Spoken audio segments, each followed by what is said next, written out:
Hey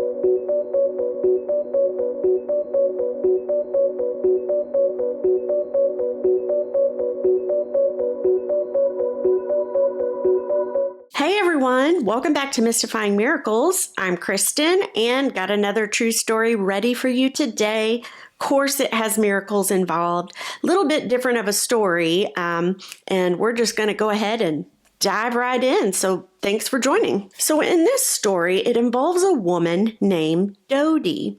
And going back to, it didn't say what age she was at when this occurred, but she was actually hit by a drunk driver.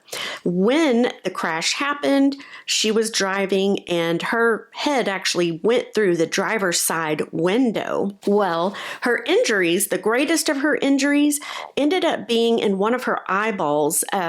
It had like a hole in one of the retinas. So she ended up going to a surgeon, pretty quickly to discuss, all right, is surgery a good option? Well, after doing the tests, he said, probably not.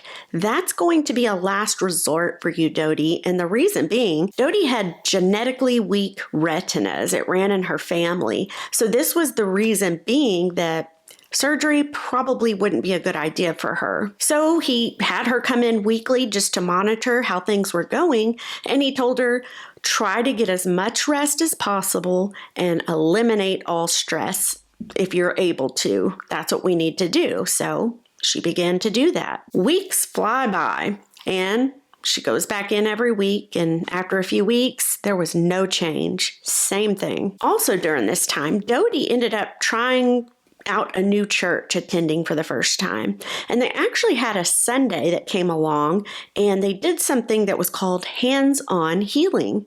Well, Dodie was there that Sunday, and she was kind of thinking about it and nervous, but she gathered up the strength. She said a little prayer walking up the little aisle and told everybody up front what was going on. They laid hands on her and prayed for her retina. Now, Dodie didn't feel any different after having that done, but the Wednesday following that Sunday, she had another appointment with the eye surgeon. So she goes in, he does his thing, he injects the dye, he does all the testing like normal every week. But the difference, this time it was taking longer. Usually this went pretty quick, but she was waiting and wondering like, oh gosh, what is going on? Well, the doctor finally comes back into the room and he asks her, what have you been doing this last week? And he went on to tell her that the hole in your retina, it's closed. It's gone. Like, what did you do? This is unheard of, basically. Well, Dodie told him the truth. She said, well, I attended this church. They had hands-on healing and went up there, they did so, and here I am. Well, to this day, that eyeball is still healed. Now, the story does not end there, folks, because there's more to come. So we're going to fast forward a little bit in time from when that occurred. One day, Dodie wakes up, she gets a phone call about an emergency involving her husband, Jim. Well, Jim was a construction worker, and unfortunately that day he had fallen from a height. And when he fell head first and hit the pavement. So they said that it was about 2.5 stories that he fell from. They rushed him to the hospital, and unfortunately, Jim has severe brain damage. So from this point, he's in the hospital for several months. He couldn't talk, he couldn't do anything, and there just wasn't any improvement happening at that point in time. And they said he was even in a coma. Well, Dodie had been planning to visit him. It had come upon February. It was Valentine's Day, so she really wanted to see Jim. And she was getting ready to go when she got a phone call from the insurance agent. He called to check on Jim, see how everything was going, any progress. And, Dodie tells him, and he asked Dodie, well, would it be okay if I pray for you? Well, Dodie didn't have a problem with that. The only thing was that Dodie wasn't used to praying out loud. She wasn't raised that way. That's just not how she operated. So that part was a little awkward for her in the beginning. But nonetheless, hey, prayer's great. She could use as much as people would do so for her, right? So she tells the insurance agent, I just really, really want to hear Jim's voice again. So the agent ends up saying this beautiful, beautiful prayer. Dodie said it was so moving that it gave her chills, but it also gave her hope that day, and she was needing it so badly. So she thanked him, and they hang up, and then shortly thereafter, she goes to the hospital to see Jim. Well, she walks into his room, and she says that she could just see Jim beaming and smiling, but through his eyes, not so much his mouth, but she could just see the sparkle in his eyes. And she's looking at him, and his mouth begins to open. And he says to her, "Happy Valentine's Day. I love you." Now, it was hard to understand him. His speech is very impaired because of the brain damage, but she knew what he was saying, and she was just overfilled with joy to be able to hear him. And while he was nowhere near healed, like I said, that moment was just so special.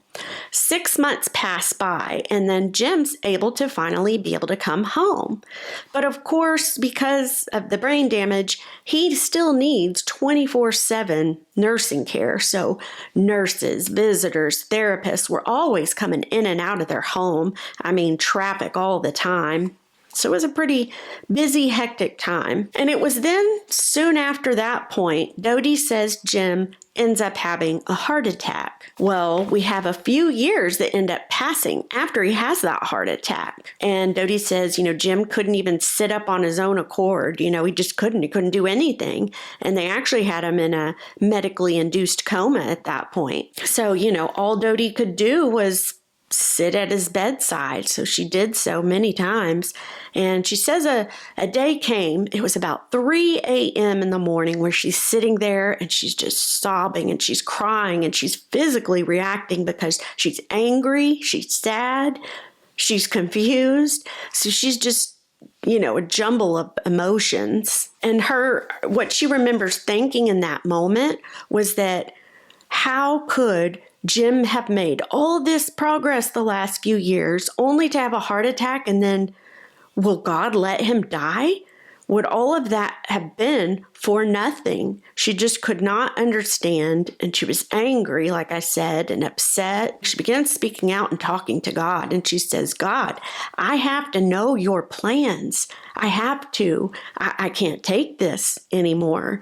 Like, what is the purpose of this? What is going to happen?" And here's the crazy part, guys. In that instance where she's talking to God, she says Jim sits straight up in bed. Remember, he is in a medically induced coma right now, but he sits straight up and he says, quote, "God says, I have more souls to save." She said he immediately laid back down and went back into the coma. So Dodie's just, as that's happening, she's staring in disbelief and thinking, okay, God answered her like really quick. So like I said, he went back into the coma, and I'm not sure how long of time it was after that, but there came a point in time where the doctors were able to bring Jim out of the medically induced coma. And then something really crazy happened. Crazy amazing, though. Dodie says Jim started to recover. And not just recover, but pretty rapidly. He still spoke with an impairment, but now people could understand at least what he was saying. He was able to get his driver's license back, and he joined a men's ministry at the church. He went every week, and that was a passion of his. He loved it. Dodie says he'd ride his little electric scooter into church and just ride throughout the hallways saying hello to folks. And, when the men met for their meetings every week, I guess any stragglers or men that were late, he'd playfully throw donuts at them when they came in the door. So he was just this bright spot within that men's ministry. And eventually he gave speeches to them, and many men actually came to know Christ through that. So now we're going to fast forward 2.5 years after that point. And Jim, he's one day just going outside of his home, and he's in the driveway of his home when something very tragic occurs. as he's in the driveway, the garbage truck actually ends up backing over him. It pulled his body underneath the tires and everything, and it ended up breaking his femur, which is one of your largest bones, your thigh bone. So of course, back to the hospital he went. That same night, later on, some of the men from the ministry and other friends came to see him, and he asked for prayer. He said, "Guys, I need help." And he told them, "Can you pray for me? I need a new body." Well, the men did just that. They did as he requested and prayed for that. The next morning comes, and Jim has a major and final heart attack, which unfortunately leads to him dying. After the fact, Dodie looked back and she said, God answered that prayer because he did give him a new body. He had been so, all the things that had happened to Jim, his poor body it was given out. So God gave him a new one, and people that loved him and surrounded him, they knew that, hey, Jim's in paradise now. He's got his new body. He's no pain, no tears. For the rest of everybody that loved him, of course, yes, but not for Jim. Now, of course, Dodie, his wife, was absolutely devastated. I mean, she was left with 3 children to raise on her own, and she didn't know how she was going to do that. And during all her grief, she asked God, please show me, where is Jim? I need to know for me, for my peace of mind. And it was shortly after that where she almost started to doze off, and she began to have a vision. And in that vision, she said there were 2 figures, 2 men dressed in white, in the white clouds. The 2 men were hugging, and Dodie said one was a bit taller. And she noticed as she looked more that one was Jesus, and the other man he was hugging was her husband, Jim. She said that it was just the most loving and peaceful moment, just seeing that vision. Well, the next morning comes, and a friend stops by and announced just to see how Dodie was doing, and she brought her a little gift that was wrapped in brown paper. Well, Dodie's feeling it, and, she can tell. She's like, oh, I know what this is. It's a picture frame. So she rips it open. She starts looking at it, and Dodie's mouth her jaw drops, because in the frame was a photo. It was a photo of clouds. There were 2 men dressed in white that were hugging. Well, one of the men looked so similar to Jim. She said he had brown hair and was about the height, and he even had a little bald spot on the back of his head in the painting, just like Jim had. Now, later on after the fact, Dodie learned that this was an actual famous painting called The Homecoming, which she didn't know at that time. But what an amazing gift at a time when she needed it most. It was like God was showing, here, your husband's with me. It's okay. Well, 8.5 years go by, and Dodie was a widow for that 8.5 years when she finally met another man named Kip.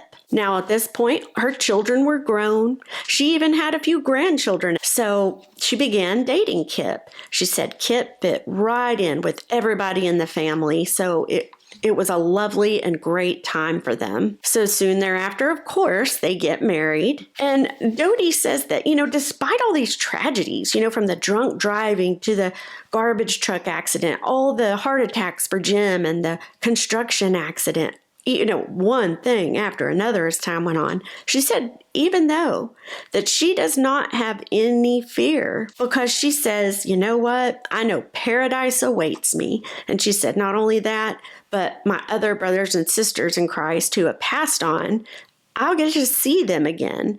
And so I can do it. I can do it if I'm not alone in this life, meaning, God, she has God with her. She claims God is He is her hope. And pain on earth, it can be so unbearable at times. Everyone experiences that. But if we think about it, it's such a short time. It will pass. And she says something great. She says it will soon all be forgotten. And while it's hard to imagine that when you're going through something that's so unbearable, once you make it through that point, it's so true. You can look back and be like, yeah, it is. It's all soon going to be forgotten because we're not going to be here forever. It's just so, so true. I don't know. What do you guys think about this story? I know it had some depressing moments in it, but not just that. It had some great things. Like it was filled with hope and answered prayers. And even though throughout the tragedies, you know what I mean? So I just thought it very fitting and miraculous. As I always say, they come in all forms, guys. Small, big, different ways, but they're miracles. Let me know what you guys think in the comments. Like, subscribe if you like this kind of content. And thank you guys. Thank you for watching. And I'm having fun doing this, guys. I hope these stories touch you, and I hope they make you think on just a deeper level. You guys have a great rest of your week, and I'm going to see you guys for the next one.